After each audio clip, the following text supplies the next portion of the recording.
তৃণমূলের মিটিংয়ে যেতে না চাওয়ায় টোটো চালককে মারধর হুমকি, আত্মহত্যার চেষ্টা টোটো চালকের। দক্ষিণ 24 পরগনার মন্দির বাজারের ঘাটেশ্বর গ্রাম পঞ্চায়েতের দুর্গাপুরের টোটো চালক সাবির আলী মীর অসুস্থ থাকায় এবং ভাড়া কম দেওয়ার কারণে তৃণমূলের মিটিংয়ে যেতে না চাওয়ায় তাকে মারধর হুমকি ও টোটো চালানো বন্ধ করে দেওয়ার অভিযোগ।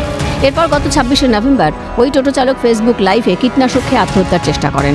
তড়িঘড়ি তাকে উদ্ধার করে হাসপাতালে নিয়ে যাওয়া হলে কোনো ক্রমে প্রাণে বাঁচেন তিনি।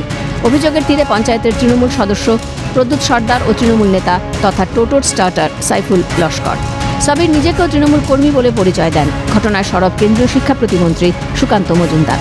সাবিরের অভিযোগ, মন্দিরবাজার থানায় বারে বারে ডেকে পাঠানো হলেও কোনো অভিযোগ নেওয়া হয়নি।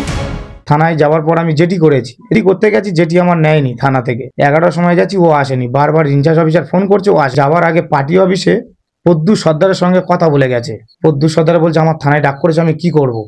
তো প্রদ্যুৎ সরকার ওকে নাকি বলেছে ওকে স্টার্টার থেকে বার করে দে, বাদ বাকিটা কি করার আমি করে নেব। এবার ওই গাড়ির ওপর ওনার নির্ভর, এই যে বসে আছি এখন আমাদের সংসার কিভাবে চালাবো সেই দুশ্চিন্তায় আমরা আছি। বাইরে বের হতে পারছি না, আমার স্বামী গাড়িও চালাতে পারছে না, আমরা খুব চাপের মধ্যে আছি। ও মারার হুমকি দিচ্ছে।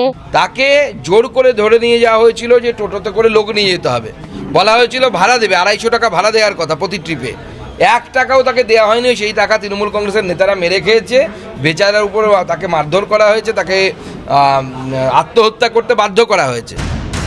অভিযোগ অস্বীকার করেছেন তৃণমূল পঞ্চায়েত সদস্য প্রদ্যুৎ সর্দার ও সুন্দরবন সাংগঠনিক জেলার তৃণমূল নেতৃত্ব। অভিনয়টা করছে, এটা একটা সম্পূর্ণ অভিনয়। ও আমার ছোট ভাই, ওকে আমি কোনো ঠেক দিইনি। ও আমার ছোট ভাইয়ের মতো, ও গাড়ি চালাক। ও কেন গরিব লোক করে, ওর বিরুদ্ধে আমার কোনো কমপ্লেন নেই। ও আমার ছোট ভাই, ও গাড়ি চালাক করে। ফেক একটা নিউজ, এটা নিয়ে আমি বেশি কিছু বলবো। ঘটনাটাকে কেন্দ্র করে আজকের দলের তৃণমূল কংগ্রেসের নেতা কর্মী বা অঞ্চল নেতৃত্বের উপরে দোষ চাপাতে চাইছে। এটা সম্পূর্ণ একটা নাটক এবং বিজেপির মদতপুষ্ট।